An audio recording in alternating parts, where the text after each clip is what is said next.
Hello everyone, Ember here, and welcome back to a new video. In this one, I'd like to take a look at the Many Slowbros of GLC. So last time we looked at slowking, so of course it only seemed fitting that we rounded out with slowbro. So yeah, what is GLC? Well, it's a single prize only, no Roblox format allowed. It is singleton, except for basic energy, so you can only play a 1-1 line of slowpoke and slowbro in your deck. And you're only allowed one type per deck, which is quite important to remember with slowbro because if you want to play like a psychic type slowpoke, then you'll have to play it in a psychic type deck with a psychic type slowbro. You can't mix and match a type, sadly. But yeah, only one type per deck. So as for the basics, there is some really fun slowpokes to take a look at here. I would say the ideal fishing day might be the best slowpoke for water types. And then for psychic, it's probably one of the more recent ones with 8 HP and tail fishing. Although I do have a soft spot for the rather amusing artwork, I would say, from Generations there with 50 HP and the attack Scavenge. Discard a Psychic Energy card from his Pokemon if you do put an item card from your discard pile back into your hand. So if you ever want to get something back like a mysterious treasure, then, you can do. So I do kind of like that Slowpoke, mainly just for the artwork, though. The artwork is lovely. Like, I'll often prioritize artwork over how good a card is in GLC, but I know that won't be for everyone. Yeah, first up is we have a one from Dark Explorers, and this one's a bit of a strange one because the attack, even though it's for 2 energy and it does 80 damage, which might seem, really good for knocking out some evolving Pokemon, the ability Airhead basically prevents you from doing that. So if you have 2, 4, or 6 prize cards left, this Pokemon can't attack. So if you're yet to take a prize card, then yeah, that's kind of grim because it means you can't just then like turn to knock out, an evolving Pokemon. Like, sure enough, your opponent could force you to take the first prize card, and then you could go in there and maybe knock out an evolving basic. But in all honesty, I don't think this card is super great, sadly. It's funny, right? It is kind of funny, but I think overall the attack needed to do a lot more damage for this to be worth it, because it's not just 6 prizes, well, it's 4 or 2 prize cards, the effect works. So yeah, unless you have like a great way of turning your ability off, and then even then, it's not very impressive. So, a bit of a shame for this Slowbro, but at least it gets some points for being quite flavoursome. Next up is we have a one from Breakpoint. This one has 2 attacks. Careless Head does 10 damage, and you get to flip a coin if heads you do 50 more, so you might do 60 for 1 energy, which is not the worst thing in the world for a stage 1 to be doing. And then Walk Off Homer for 3 colours, so of course you could use Ignition Energy or Triple E Energy. If you use this attack, when you have only 1 prize card left, you win this game. So yeah, it's kind of like a guaranteed last prize card to be taken for your deck, which is really cool. So I think if you're running other like attackers that would use 3 colorless in their attack cost, maybe like the Dugong, for example, that or is it Dugong? Dugong? The one that like spreads 60 damage to 2 Pokemon for 3 colors. If you're pairing it up with those Pokemon and you're already playing, Ignition Energy, Reverse Energy, Triple E, that sort of thing, then yeah, I do think Walk of Homer is like not a bad attack for sure. So we will look at a Slowbro that has a very similar, arguably more potent attack later on in the video, but not the worst attack in the world that we've seen. Next up is we have a one from Guardians Rising. Now, sadly, I think this one's a bit weaker, but it does have 2 interesting attacks. Amnesia can, of course, just shut down one of your opponent's Pokemon's attacks for 1 colorless energy, which is always, nice to have. And then Fake Aid for a Psychic double colorless does 50.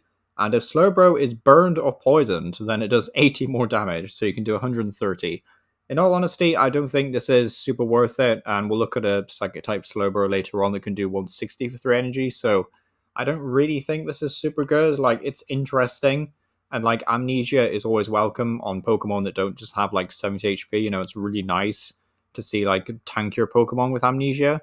But I think overall, like the Fake Aid just isn't really doing enough damage to warrant, playing something like a spicy seasoned curry just to like burn yourself. So, it gets points for being funny, but unless we see some like crazy burn poison stacking implications in the future, then I don't think this is super cool. Like, yeah, you could use Mochi, which is fun, but I think overall there's probably like better psychic type attackers that revolve around poison, sadly. But it is kind of cool though, and the artwork is lovely. Next up though is we have a really funny one from Unbroken Bonds. This one has 2 attacks, Yawn, so you can just put a Pokemon to sleep, and then 3 strikes. For a water double colorless, flip 3 coins. You do 100 damage for each heads, which sounds kind of crazy. You could do up to 300 damage with this guy. But if all of them are tails, you just lose the game. So yeah, it's a bit risky to say the least. So you could use this as early as like turn 2 with a Frostmoth setup or like a Baxcalibur, and then you could just flip 3 tails and that's it. You've lost. So it is very risky, but I think on average it's still doing 100 damage or 200 damage, which if you're doing 200 damage for 3 energy, I think that's a worthy trade-off on a stage 1. So I do think this guy is worth it.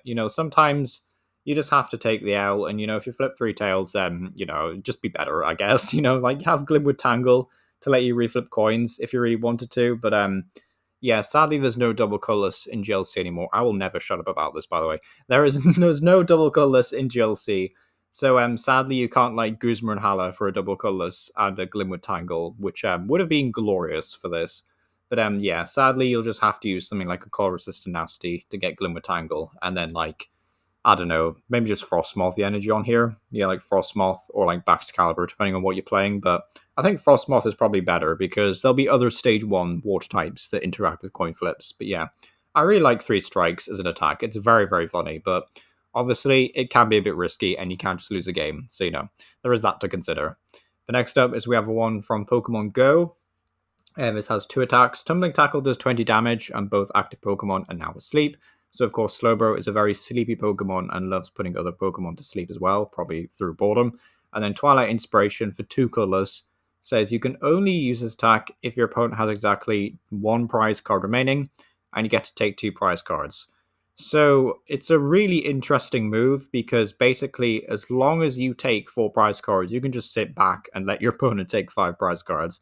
Now, admittedly, it's a bit risky because your opponent could like Gust KO Slowbro, and then all of a sudden you need like a backup attacker or like a way of taking the final 2 prize cards. But if you know your opponent can't deal with Slowbro, then you're effectively just putting your opponent on a timer and saying, well, once it gets to a certain point in the game, I will just win with Slowbro. So it's an interesting concept, but of course your opponent can still like Gust it. There's Guzma, there's Boss, there's Countercapture. It's not as perfect as it looks, and it's why it doesn't see like the most players it maybe could have done.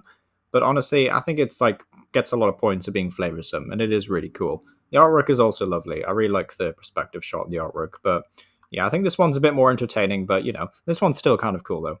Next up is we have one from Scarlet and Violet base set. Has a very fun ability, Strange Behavior, which is very weird. As often as you like during your turn, you may move a damage counter from one of your other Pokemon to this Pokemon. So the whole idea here is that you can just heal off your other Pokemon and then move them to Slowbro. It is quite fun because it's not pictured here, but there is a support card called Lana's Aid that gets you, is it called Lana's Aid? Or it might just be Lana, actually. Yeah, it might just be Lana. Heal 50 damage from each of your water Pokemon. So if you have, per se, like 100 damage on one of your attackers, you could then move 50 to Slowbro, leave 50 on that Pokemon, play Lana, and you heal them both. You could do like fun little combos like that. Or, if your opponent is doing some spread damage, like 30 to 2 Pokemon, you could then move all the damage to Slowbro and play something like a Pokemon Center Lady. There's some fun little combos you can do, but the thing is, most of the time in GLC, Pokemon just one-shot each other.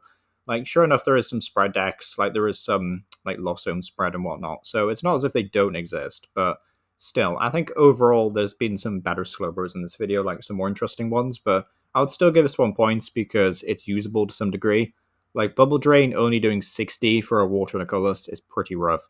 And like the healing 30 is not that impressive really. But yeah, at least it has synergy with the ability, right? But yeah, I do like the ability a lot. I think it's really cool. And both of the artworks here are very nice.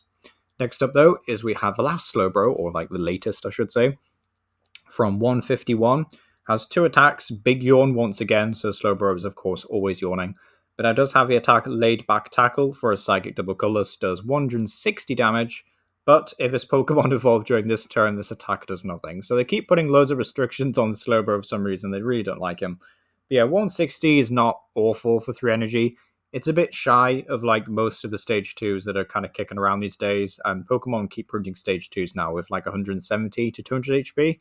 So only doing 160 is a bit irritating, but like you could obviously get up there with, Spell Tag or like other attackers doing some spread damage. So it's not the worst thing in the world. Also, I've just realized that Slowbro being a Psychic type means it's weak to Dark, not weak to Lightning anymore, which is kind of interesting. But yeah, still 160 damage, not the worst thing in the world. You could just use Xatu, chill with the Slowbro on your bench. Like you could do way worse, I think, for like a stage 1 uncommon in GLC. But I think overall there's just kind of like more interesting options, at least for water types though. But yeah, thank you for watching. I do a new set review for GLC with each new release, so do subscribe if you're interested in being updated. I have no idea when this video will be going up, so I can't say for certain which video has just gone up for like the GLC set review, but I'm sure there'll be one soon enough. Also, this is a series to stay, so let me know which Pokemon you would like to see. There is a list for getting through them, and a playlist has been made. And if you want to dive into the competitive side, Omnipoke and the format creator Tricky Jim have both done fantastic videos and guides for each type. But yeah, let me know what you think down below. Will you be running Slowpoke or, well, Slowpoke obviously, but like, will you be running Slowbro or Slowking in your GLC deck? Maybe you play both and just one copy of Slowpoke, but yeah, let me know what you think down below. It's been Ember Power, and yeah, thank you for watching.